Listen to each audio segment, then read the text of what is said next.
नमस्कार दोस्तों, पिछले वीडियो में हमने वैदिक काल को अच्छे से पढ़ा और उसके पूरे MCQ घटना चक्र बुक के माध्यम से कंप्लीट किया। आज हम बौद्ध धर्म के बारे में पढ़ेंगे जो कि एग्जाम पॉइंट ऑफ व्यू से काफ़ी इम्पोर्टेंट है।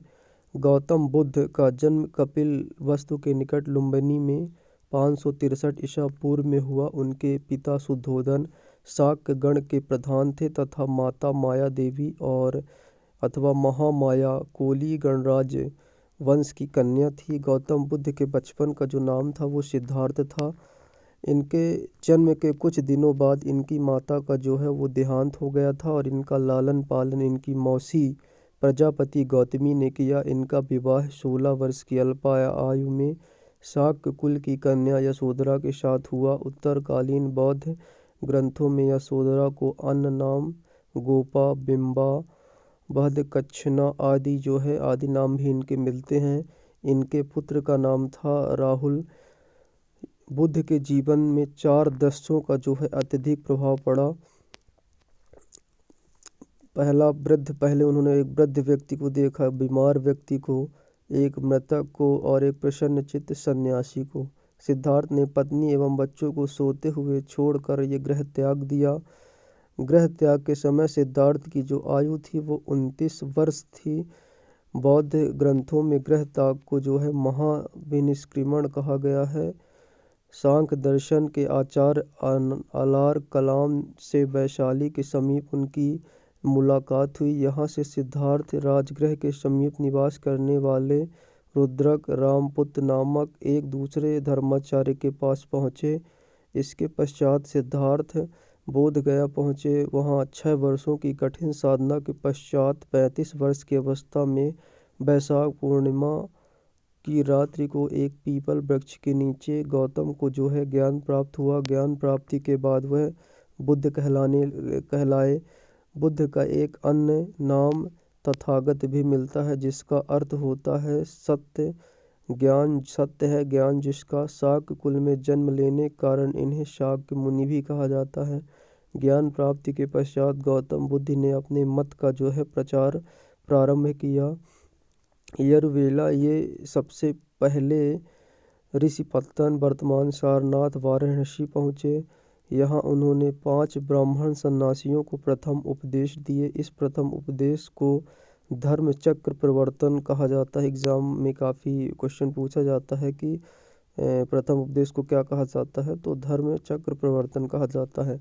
बुद्ध के जीवन से संबंधित बौद्ध धर्म में कुछ प्रतीक हैं, जैसे जन्म कमल एवं सांड का प्रतीक है, गृह त्याग घोड़ा का प्रतीक है, ज्ञान पीपल बोधि वृक्ष का प्रतीक है, निर्वाण पद चिन्ह का प्रतीक है। राजगृह में उन्होंने द्वितीय, तृतीय और चतुर्थ वर्षा काल व्यतीत किया। मगध के राजा बिंबिसार ने उनके निवास के लिए वेणुवन नामक महाविहार बनवाया। राजगृह से चलकर बुद्ध लिच्छवियों की राजधानी वैशाली पहुँचे। वहाँ उन्होंने 5वां वर्षा काल व्यतीत किया। लिच्छवियों ने उनके निवास के लिए महावन में प्रसिद्ध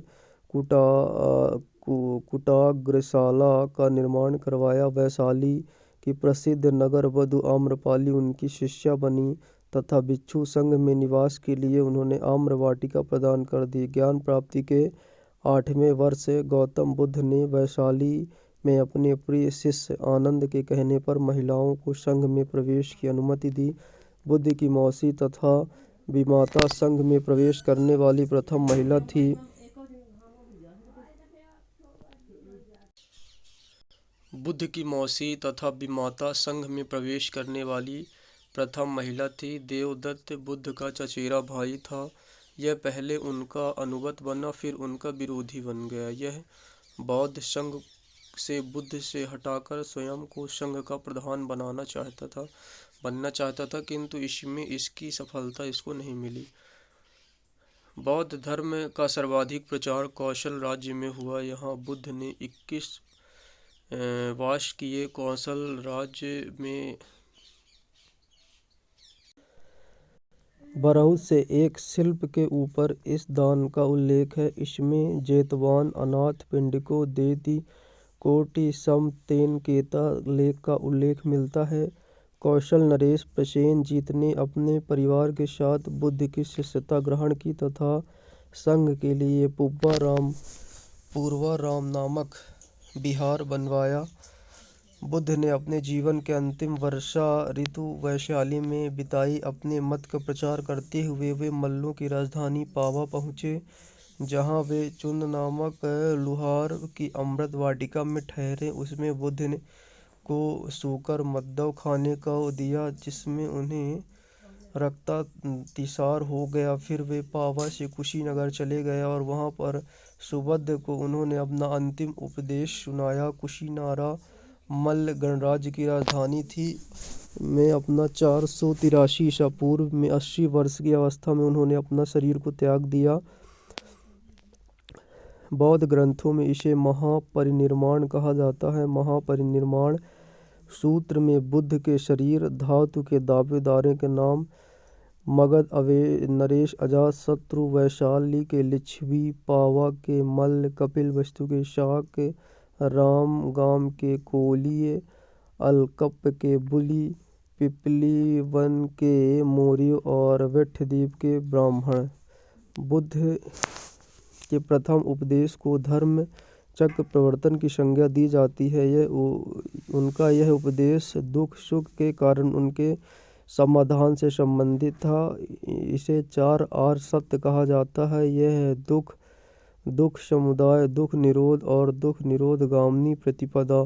बुद्ध के अनुसार दुख का मूल कारण अविद्या के विनाश का उपाय अष्टांगिक मार्ग है। अष्टांगिक मार्ग 8 हैं, जो इस प्रकार हैं: सम्यक दृष्टि, सम्यक संकल्प, सम्यक वाग, सम्यक कर्मांत, सम्यक आजीव, सम्यक व्यायाम, सम्यक स्मृति और सम्यक समाधि। बुद्ध अपने मत को मध्यमा प्रतिपदा या मध्यम मार्ग कहते थे। बुद्ध बौद्ध धर्म के अनुयायी 2 वर्गों में बटे हुए थे: भिक्षु भिक्षुणी तथा उपासक उपासिकाएं। सामान्य मनुष्यों के लिए बुद्ध ने जिस धर्म का उपदेश दिया उसे उपासक धर्म कहा जाता है। बौद्ध धर्म में त्रिरत्न है, जिसे बुद्ध धम्म और संघ कहा जाता है। परंपरागत नियम रखने वालों को संप्रदाय स्थाविर या थेरावादी कहलाया। इनका नेतृत्व महाकच्छायन ने किया। परिवर्तन के साथ नियम को स्वीकार करने वाले का संप्रदाय महासांघिक कहलाया। इनका नेतृत्व महाकश्यप ने किया। चतुर्थ बौद्ध संगीत में महासंघिकों का बोलबाला था।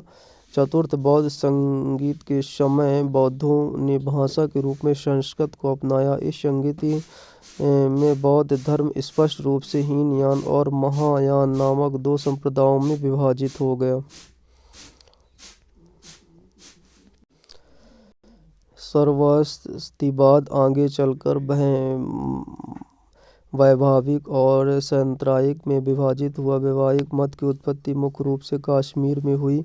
वैभाविक मत के आचार्य हैं धर्मत्रात, घोषक, बुद्धदेव, वासुदेव आदि।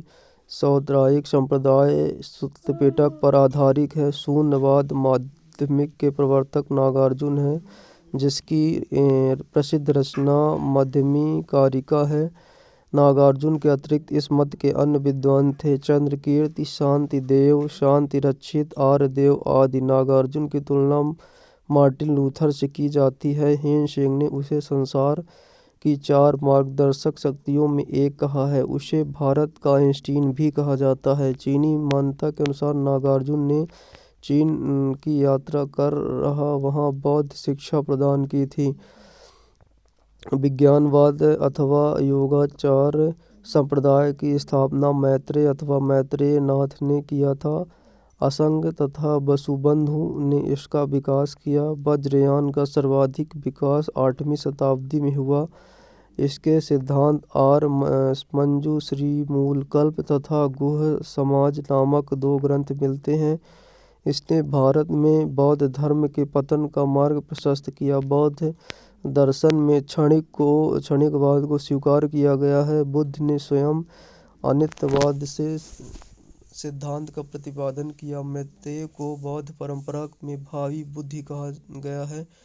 अवलोकेश्वर प्रधान बोधिसत्व इन्हें पद्म पाणि, हाथों में कमल लिए हुए भी कहते हैं। इनका प्रधान गुण दया है।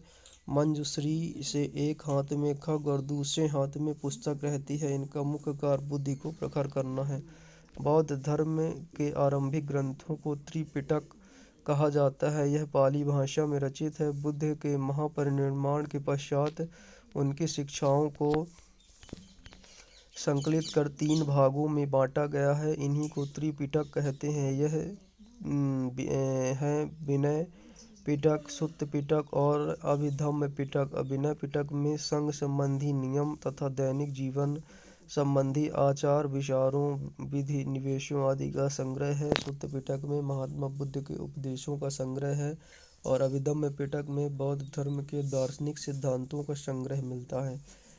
8 कथाएं त्रिपिटक के भाष्य के रूप में लिखी गई हैं। सुत्त पिटक की 8 कथा महा अट्ठक तथा विनय पिटक की 8 कथा कुरुंदरी है। अभिधम्म की 8 कथा मूल रूप से सिंहली भाषा में महापचरी है। बौद्धों का यह धर्म ग्रंथ, जिसमें गौतम बुद्ध के पूर्ववर्ती जन्म की कथाएं संकलित हैं, जातक कहलाती हैं। यह पाली भाषा में है। बौद्ध ग्रंथ और उनके रचनाकार। ग्रंथ का नाम है मिलिंद पाहो नागसेन। इसके रचनाकार हैं बुद्ध चरित्र, सौंदर्यानंद, सारिपुत्र और प्रकरण। ये अश्वघोष के द्वारा लिखी गई है। इसके बाद माध्यमिक कारिका नागार्जुन के द्वारा और वासुधिमग्ग ये बुद्ध घोष के द्वारा लिखी गई है। अभिधम्म कोश ये वासुबंधु के द्वारा लिखी गई है।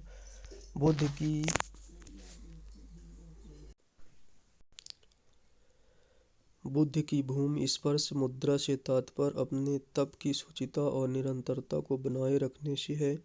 भूमि स्पर्श मुद्रा की सारनाथ की बुद्धि मूर्ति गुप्त काल से संबंधित है। प्राचीन काल में बौद्ध शिक्षा के 3 प्रमुख केंद्र थे, नालंदा, वल्लभी और विक्रमशिला। नालंदा महायान बौद्ध धर्म तथा वल्लभी हीनयान बौद्ध धर्म शिक्षा का केंद्र था। विक्रमशिला महाविहार की स्थापना पाल नरेश धर्मपाल ने की थी। उसके यहाँ मंदिर तथा मठ भी बनवाए थे। 5वीं शताब्दी के मध्य गुप्तों के समय नालंदा विश्वविद्यालय अस्तित्व में आया। सर्वप्रथम कुमारगुप्त ने नालंदा बौद्ध विहार को दान में दिया और बाद में बुधगुप्त तथा तदगुप्त तथा बालादित्य नामक गुप्त शासकों ने इस विहार को दान में दिए। नालंदा महाविहार बौद्ध अध्ययन का आधुनिक केंद्र है, जिसे बिहार सरकार ने वर्ष 1951 में नालंदा में स्थापित किया। चैत्य का शाब्दिक अर्थ होता है चिता संबंधी। शवदाह के पश्चात बचे हुए अवशेषों को भूमि में गाड़कर उनके ऊपर जो समाधियां बनाई गई है, उन्हीं को प्रारंभ में चैत्य या स्तूप कहा गया है। इन समाधियों में महापुरुषों के धातु अवशेष सुरक्षित, अतः चैत्य उपासक के केंद्र बन गए। चैत्य ग्रहों के समीप ही भिक्षुओं के रहने के लिए आवास बनाए गए, जिन्हें विहार कहा गया। सर्वप्रथम स्तूप शब्द का वर्णन ऋग्वेद से प्राप्त होता है। इसके अतिरिक्त अथर्ववेद, वाजसनेयी संहिता, तैत्तिरीय ब्राह्मण संहिता, पंचविंश ब्राह्मण आदि ग्रंथों में स्तूप के संबंध में जानकारी मिलती है। स्तूप का शाब्दिक अर्थ होता है किसी वस्तु का ढेर। स्तूप का विकास ही संभवतः मिट्टी के ऐसे चबूतरे से हुआ है जिसका निर्माण मृतक की चिता के ऊपर अथवा मृतक से बनी चुनी हुई अस्थियों के रखने के लिए किया जाता है। कालांतर में बौद्ध ने इसे अपनी संघ पद्धति में अपना लिया। इन स्तूपों में बुद्ध अथवा उनके प्रमुख शिष्यों की धातु रखी जाती थी, अतः वे बौद्धों की श्रद्धा और उपासना के प्रमुख केंद्र बन गए। स्तूप के 4 भेद हैं: शारीरिक स्तूप, परिभौगिक स्तूप और उद्देशिका स्तूप और पूजार्थक स्तूप। गौतम बुद्ध को एशिया का ज्योतिपुंज के तौर पर जाना जाता है। गौतम बुद्ध के जीवन पर एडविन आर्नोल्ड ने लाइट ऑफ एशिया नामक काव्य पुस्तक की रचना की।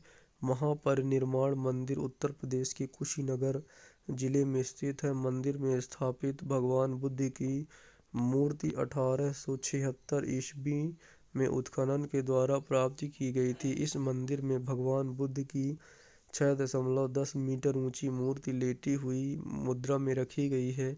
यह मूर्ति उस काल को दर्शाती है जब वे 80 वर्ष की आयु में भगवान बुद्ध ने अपने पार्थिव शरीर को छोड़ दिया था और मृत्यु के बंधन से मुक्त हो गए थे, अर्थात निर्वाण की प्राप्ति हो गई थी।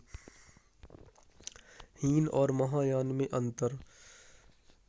हीनयान और महायान में अंतर तो चौथी बौद्ध संगति के बाद जो है वो बौद्ध संप्रदाय दो भागों में बट गया था, एक हीनयान और एक महायान। तो हीनयान जो होता था उसका शाब्दिक अर्थ होता है निम्न मार्ग और महायान का शाब्दिक अर्थ होता है उत्कृष्ट मार्ग। इसमें महात्मा बुद्ध को एक महापुरुष माना जाता था हीनयान में, और महायान में उन्हें देवता माना जाता था। यह व्यक्तिवादी धर्म है। इसके अनुसार प्रत्येक व्यक्ति को अपने प्रयत्नों से ही मोक्ष प्राप्त करना चाहिए। इसमें परोपकार और पर सेवा पर बल दिया है। इसका उद्देश्य समस्त मानव जाति का कल्याण है। यह मूर्ति पूजा एवं भक्ति में विश्वास नहीं करते थे। यह आत्मा एवं पुनर्जन्म में विश्वास करते थे। हीनयान इनकी साधना पद्धति अत्यंत कठोर थी तथा वह भिक्षु जीवन के समर्थक थे। महायान के सिद्धांत सरल एवं सर्वसाधारण के लिए सुलभ हैं। इनमें भिक्षु के साथ साथ सामान्य उपासकों को भी महत्व दिया गया है। इनका आदर्श अहत पद प्राप्त करना है और इनका आदर्श बोधिसत्व है। इनके प्रमुख संप्रदाय हैं वैभाषिक और सैद्धांतिक। महायान इनके प्रमुख संप्रदाय हैं शून्यवाद, माध्यमिक तथा विज्ञानवाद, योगाचार। अब हमने थ्योरी सेक्शन के बाद हम इसके जो महत्वपूर्ण ऑब्जेक्टिव घटना चक्र के हैं विभिन्न एग्जाम में आए हुए उसको कवर करेंगे। गौतम बुद्ध का जन्म कब हुआ था? तो ये हुआ था 563 ईसा पूर्व में। गौतम बुद्ध का जन्म कपिलवस्तु के निकट लुम्बिनी में 563 ईसा पूर्व में हुआ। उनके पिता शुद्धोधन शाक गण के प्रधान थे तथा उनकी माता माया देवी कोली गणराज्य कोली वंश की कन्या थी और 29 वर्ष की अवस्था में उन्होंने गृह त्याग दिया था, जिसे बौद्ध ग्रंथों में महाविनिष्क्रमण की संज्ञा दी गई है। बुद्ध के जीवन की किस घटना को महाविनिष्क्रमण कहा जाता है? तो उनका जब गृह त्याग हुआ 30 वर्ष की अवस्था में उन्होंने गृह त्याग दिया था, जिसे बौद्ध ग्रंथों में महानिष्क्रमण कहा जाता है। तो इसमें गृह त्याग जब किया था तब उसको जो है महाविनिष्क्रमण कहा जाता है। गौतम बुद्ध की माँ किस वंश से संबंधित? अभी हमने पढ़ा कोली वंश से। बुद्ध का जन्म कहाँ हुआ? तो बुद्ध का जन्म लुम्बिनी में हुआ। निम्नलिखित में कौन सा नाम बुद्ध का दूसरा नाम है? तो बुद्ध का दूसरा नाम क्या था? इनका दूसरा नाम जो था वो गौतम के बचपन का नाम जो था वो सिद्धार्थ था। इन्हें शाक्य मुनि तथागत आदि नामों से भी जाना जाता था। आदि गुरु शंकराचार्य को प्रच्छन्न बौद्ध या छिपा हुआ बुद्धगामी बुद्धमार्गी कहा जाता था। अतः पार्थ प्रच्छन्न मिहिर गुंडकेश भगवान बुद्ध के अन्य नाम नहीं है, किंतु 36 लोक सायों ने प्रारंभिक भी जारी किया। निम्नलिखित में किस राजवंश के अभिलेख से इस परंपरा का समर्थन होता है कि लुम्बिनी शाक्य मुनि बुद्ध का जन्म स्थान है? किस राजवंश के अभिलेख में इस पर? तो मौर्य वंश के। मौर्य वंशीय शासक अशोक के रुम्मनदेही अभिलेख से सूचना मिलती है कि शाक्य मुनि बुद्ध का जन्म लुम्बिनी में हुआ था और इस अभिलेख के अनुसार अशोक राज्याभिषेक के 20 वर्ष बाद यहाँ आया और उसे स्थान पर पूजा की जहाँ शाक्य मुनि बुद्ध का जन्म हुआ था। साथ ही इस अभिलेख में लुम्बिनी के बुद्ध का जन्म स्थल होने के कारण इस पे छूट प्रदान करने की घोषणा की गई। निम्नलिखित में कौन सा एक अशोक के अभिलेख इस परंपरा की पुष्टि करता है कि गौतम बुद्ध का जन्म? अभी हमने पढ़ा रुम्मनदेही अभिलेख। निम्नलिखित में किस राजा के एक अभिलेख से सूचना मिलती है कि शाक्य मुनि लुम्बिनी में हुआ? तो अशोक। अगला क्वेश्चन महात्मा बुद्ध का महापरिनिर्वाण कहाँ हुआ? तो इसका जो महापरिनिर्वाण हुआ था वो कुशीनगर में हुआ था। बौद्ध धर्म का प्रचार करते हुए महात्मा बुद्ध मल्लों की राजधानी पावा पहुँचे, जहाँ वे चुन नामक लुहार की आम्र वाटिका में ठहरे। उसने बुद्ध को सूकर मद्दव खाने को दिया। इससे उन्हें रक्तातिसार हो गया और भयानक पीड़ा उत्पन्न हुई। इस वेदना के बाद वे कुशीनगर मल्ल गणराज्य की राजधानी पहुँचे। वहाँ उन्हें 483 ईसा पूर्व में 80 वर्ष की आयु में उन्होंने अपने शरीर को त्याग दिया। बौद्ध ग्रंथों में इसे महापरिनिर्वाण कहा गया है। गौतम बुद्ध का महापरिनिर्वाण किस राज्य में हुआ था? तो ये हुआ था अपने मल्ल में। महात्मा बुद्ध का महापरिनिर्वाण किसके गणतंत्र में हुआ? मल्लों के।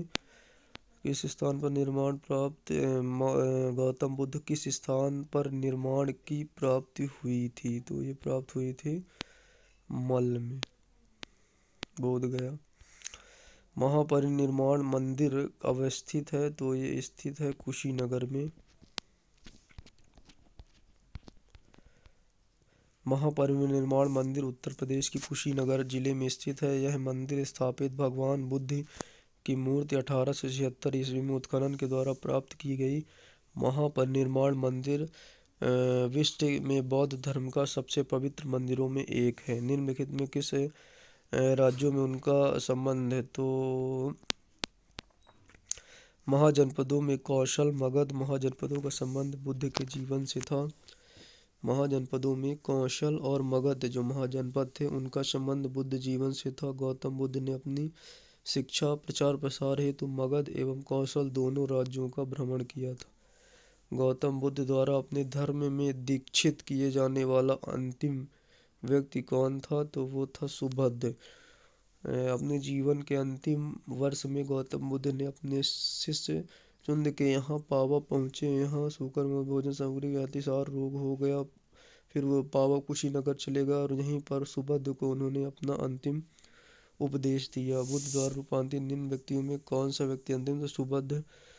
बुद्ध ने अपनी जन अंतिम वर्षा ऋतु कहाँ बिताई थी? तो अंतिम वर्षा ऋतु वैशाली में बिताई थी।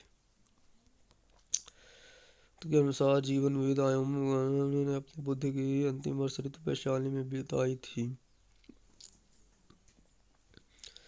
न कि सर्वश्रेष्ठ आख्यान करता है तो तृष्णा रूपी अग्नि का शमन।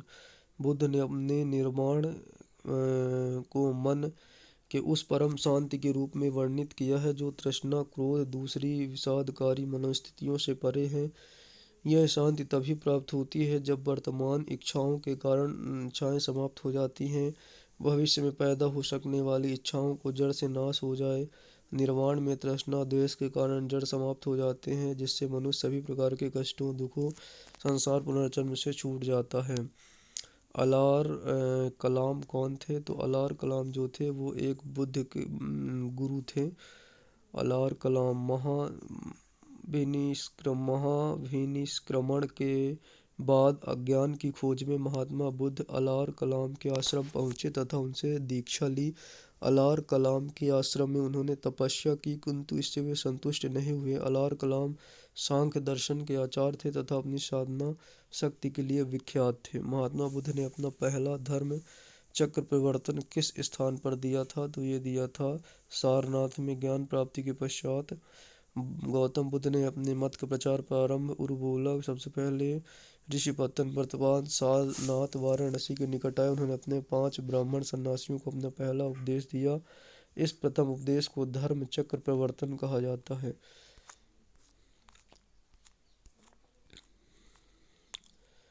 गौतम बुद्ध ने अपना पहला उपदेश कहाँ दिया? सारनाथ में। सारनाथ में अपना प्रवचन किसने दिया था? तो महात्मा बुद्ध ने दिया था। गौतम बुद्ध ने प्रथम उपदेश कहाँ दिया? सारनाथ में। ग्रंथों में उल्लेखित धर्म चक्र प्रवर्तन बुद्ध का जो है सारनाथ में दिया गया उनका प्रथम उपदेश सारनाथ में दिया गया। बुद्ध में सर्वाधिक उपदेश कहाँ दिए? तो बुद्ध ने सर्वाधिक जो उपदेश थे वो श्रावस्ती में दिए थे। बुद्ध ने सबसे अधिक शिष्य कौशल राज्य में हुए तथा यहाँ की राजधानी श्रावस्ती में उन्होंने सर्वाधिक उपदेश दिया और पहला उपदेश सारनाथ में दिया था। बुद्ध कौशाम्बी किसके राज्य काल में आए? तो उदयन के काल में कौशाम्बी बुद्ध कौशाम्बी जो है राज्य में उदयन इस समय आए थे। महात्मा बुद्ध वत्सराज उदयन के शासनकाल में कौशाम्बी आए थे। यहाँ उन्होंने 9वां विश्राम किया। उदयन ने पिंडोला भारद्वाज के प्रभाव से बौद्ध बनने के बाद घोषित रामविहार भिक्षु संघ को दान दिया था। बुद्ध की मृत्यु के पश्चात प्रथम बौद्ध संगति की अध्यक्षता की तो ये की गई थी महाकश्यप द्वारा। प्रथम बौद्ध परिषद बुद्ध की मृत्यु के तत्काल पश्चात राजगृह की सप्तपर्णी गुफा में हुई। इस समय मगध का शासक अजातशत्रु तथा इसी संगति में अध्यक्षता जो थी वो महाकश्यप ने की थी। इसमें बुद्ध के प्रमुख शिष्य आनंद और उपालि भी उपस्थित हुए। इसमें बुद्ध की शिक्षाओं का संकलन हुआ तथा उन्हें सुत्त और विनय नामक 2 पिटकों में विभाजित किया गया। आनंद तथा उपालि धर्म और विनय के प्रमाण माने जाते हैं।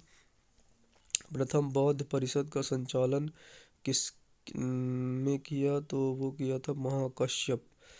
सप्तपर्णी गुफा कहाँ स्थित है तो ये राजगृह में स्थित है। भगवान बुद्ध ने महापरिनिर्वाण के बाद पहली बौद्ध संगति कहाँ हुई थी तो राजगीर में हुई थी। कश्मीर में कनिष्क के शासनकाल में जो बौद्ध संस्कृति का आयोजन उसकी अध्यक्षता किसने की थी तो उसकी अध्यक्षता की थी वासुमित्र ने। बौद्ध धर्म की चतुर्थ संगति कुषाण शासक कनिष्क के राज्यकाल में कश्मीर के कुंडल वन में हुई थी जिसकी अध्यक्षता वासुमित्र ने की थी तथा अश्वघोष इसके उपाध्यक्ष बने थे। इस सभा में महासंघिकों का वर्चस्व था। यहाँ बौद्ध धर्मों के कठिन अंशों पर सम्यक विचार किया गया तथा प्रत्येक पिटक पर भाष्य लिखकर उन्हें विभाषा शास्त्र नामक टीकाओं में संकलित कर दिया गया। इसी समय बौद्ध धर्म हीनयान और महायान 2 संप्रदायों में विभक्त हो गया। बौद्ध धर्म की महायान शाखा औपचारिक रूप से किसके शासन काल में प्रकट हुई तो ये प्रकट हुई कनिष्क के शासन काल में। बौद्ध सभा किस नगर में आयोजित की गई थी तो ये की गई थी कश्मीर में। किस शासन काल में चतुर्थ बौद्ध संगति का आयोजन किया गया था तो कनिष्क के चतुर्थ बौद्ध संगति परिषद हुई थी कनिष्क के शासन काल में। किस शासन कनिष्क के शासन काल में बुद्ध में देवात्मन बोधिसत्व के पथ पर चलना मोक्ष की वासना कौन सी विशेषताएं हैं तो सभी विशेषताएं। महायान बौद्ध मत बुद्ध को लोकोत्तर सत्ता और देवतत्व में विश्वास करता था और बुद्ध अनेक अवतारों के रूप में विश्वास करता था। साथ ही बुद्ध तत्व के मार्ग पर चलने वाले को बोधिसत्व कहते थे जो सभी मानवों की मुक्ति की सहायता करता था। बोधिसत्व के पथ पर चलने वाला इस मत में अनुकरणीय कहा गया। हिंदू धर्म के प्रभाव में बुद्ध में देवत्व का आरोपण साथ ही अनुष्ठान और मूर्ति पूजा महायान की मुख्य पद्धति बन गई।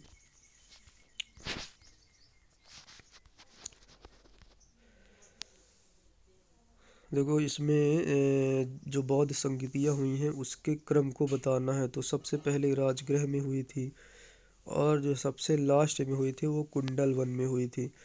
तो सबसे पहले राजगृह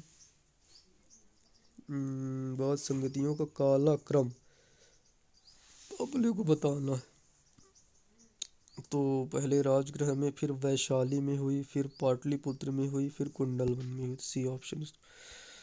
पहले राजगृह में हुई, फिर इसके बाद वैशाली में हुई, फिर पाटलिपुत्र, फिर कुंडल वन में हुई सबसे लास्ट में। प्रथम बौद्ध संगति बुद्ध के मृत्यु के तत्काल पश्चात अवध नरेश अजातशत्रु के कार्यकाल में राजगृह अथवा राजगीर स्थित सप्तपर्णी गुफा में संपन्न हुई। द्वितीय बौद्ध संगति का आयोजन कालाशोक के शासन काल में बुद्ध की मृत्यु के बाद 100 वर्ष बाद वैशाली में किया गया। तृतीय बौद्ध संगति मौर्य सम्राट अशोक के शासन काल में पाटलिपुत्र में हुई। मोगलीपुत्र तिस्व इसके अध्यक्ष थे। चतुर्थ बौद्ध संगति कनिष्क के शासन काल कुंडल वन कश्मीर में संपन्न हुई जिसकी अध्यक्षता वासुमित्र एवं उपाध्यक्ष अश्वघोष थे। द्वितीय बौद्ध समिति का आयोजन कहाँ हुआ था? तो ये हुआ था वैशाली में। तृतीय बौद्ध सभा किस स्थान पर हुई थी? तो पाटलिपुत्र में हुई थी। प्रथम बौद्ध समिति का आयोजन कहाँ किसके समय में हुआ था? तो अजातशत्रु के शासन काल में हुआ था।